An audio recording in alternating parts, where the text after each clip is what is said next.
Fáilt go Rún, spána a hartse. Steach an seo, nó stin seo tá siomra festis, se an áit a víns na héadí ar fád a víns arne chaha fácúrain, ag tá ná na gud málaí ag gud cótaí héine ágaliste, chuim ar an éadí stin sin. Stin seo siomra smidú, se an áit a darlín na míútaí ar fád, gunní siad ar an smidú, na cailí ní smidú, bín siad gobar cruúil chu smidú ar chulaganna gan na characterí i bhín sa gobar an seo Rún. Siad páirt gan stúdio chamacin tá Studio B mar glíim mod stin seo agus tá coppla set le feicáil sin feice barbáliad. An character bhín smisisian na Rúna Catrin Lidia, duine tá sochtán na mar dearan siad héanú, í héag míid si go deas le chulaganna gúnaí. Is mai le cuair le héine áil, agus tún si rud a le bailach héine áil, agus tá heapna sin le feicáil go háirí sa bosta taice, mar bín si mar tuairisceil sinseach ar radio pobl Rún mar dhearann si héin. Brálam héin de character ag dán, nó de character i bhín cinál grán na scaiti agus a fós héin, se bhaid níos éisce bheith grán ná bheith go déas. Bíd má cupla bhar gan héin ag smúne leart a sinní Bernice Catrinna. Níl sam accordiad nó bechí mín siad nárach chéile a bín se nach chreiciid ar bhirte na gcónaí inar a bhín san gobar le héile. Cinál rógur go gunne tá crackailte ní mrá ól agus ní seána pí a chreice bheith an áíireach. Scatí téinte th fód agus coppla blian á chun bhí scéalhór ag nánearna se troch rud an áíire ó se intí le bancéile dhéide. Chach cosúachta í cínta bheith le de character so bú se maidir an náidir a heach tresna. Smám hén richt níomrán. Go eile bheith íana spám go amach coppla pinta bheith agus a chreice bheith, so bheith cosúachta annach. Na rudaí a dhéanam a character ní bhain chodúna leis. Tá trí hémas fan a bhealach, tá sémas hí sa bobáin, agus tá sémas áil an leis a gasúige, agus tá sémas an bhúil dearach rán a bhráig. Nu me agus sus mis teachta siúmar festas an seo, agus nearachas mis mú chaipín agus an seice tá dearm lecha náiste fan tí gun doras agus sinna sémas mar dearach. Na bheith pléile eisteach an idir seaca ceir, der bhí mu de bunú páci bháin bun an sagart Glennerí bhúna se cum an dramatíí ar nígus, mu ggé a bailhhaigil hí páci. Nucha sé hanig cross na Rún agus hir an chuisteachir báte agus si díidir frílas dúna gáil léidir vín se hin le blianta fáda snírána le hín fát. Agus na ddéar mé ce pórta héon dú trí, ile nach tá na cholaí le séine in Ián. Rís bhúda sige níos mú fao méide tá talúir mórthír ná i ggéan ile. So sinna chu lehan agus an túún character.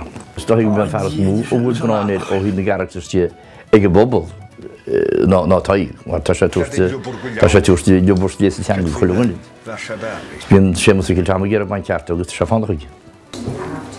Stocha seo i Studio B. Seo in studio nach bhfuil camera bháin an, agus ní míach ag taifid camera bháin. Inar an gá camera hála Studio A. An sé seo ná Gaudís an tapas bar nua, bhí si mar Ricos na bríonnta ó hin. Na bríonnta catha ach mlína sé an tapas bar nua. Bhí sé tógus saoiris catha agus chuirmíd na finishing touches leis i mlína sa ar oscail sé ar an chlár. Ceapan go go deas. Féiceann sé go man scáil an sin an príomhhaim atá going sa roiin alína. Tás dóchas sa studio seo chumá tá áras an Bernie agus Christian de Borca.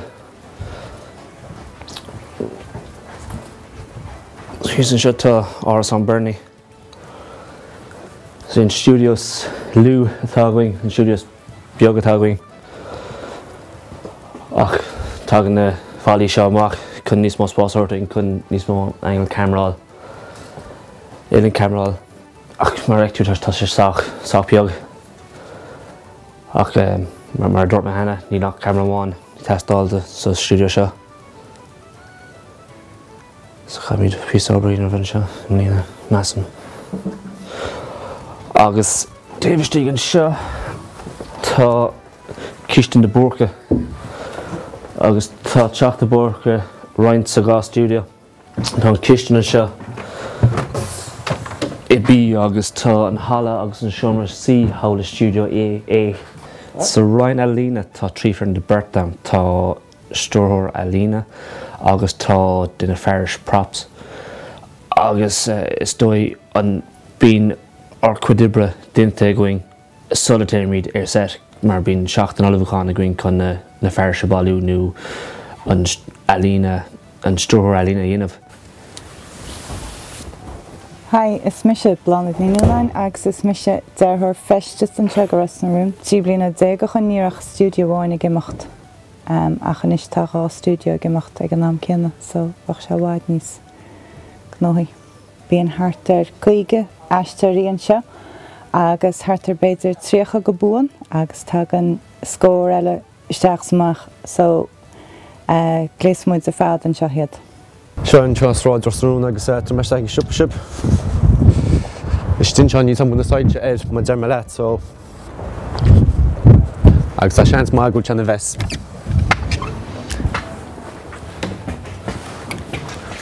So má seachan tún sin tá sáid agus níd siad a taftas tin seanamh.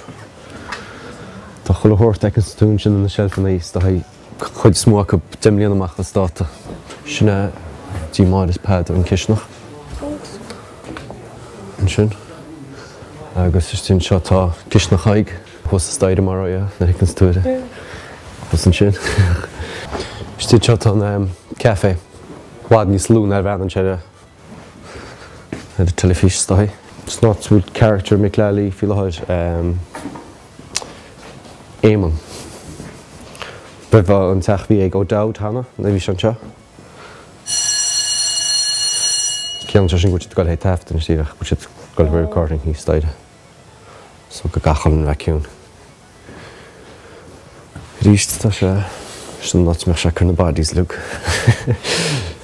Tá sé báit Daniel Ger go leo daoine gur scouttear chríochna é ach rud is mó faoi Daniel ná riar ná go dagan feargar, má dhéanann tú rudaí má dhéanann tú rud a deir sé beag achra go brá ach má héann tú an áid an sin tá tú dribleid. Is alcohol a bhíns na deochan le freisin ach bháin ní maidir le bitáile nó spirits nó ní fuisce ceart a bhíon sins na glúneach. Is fíor chafe a bhíns am tá sé seanis beag an éon fuór agus reláid a romsa. Cad a bheith cuairmach gan a bheith ggóil an neamach mar beidir go méid tú tógadh an seat sin a rís agus rís eile agus bíon daoine áins bíonn siad a fearr ar an méid atá san ghlaine.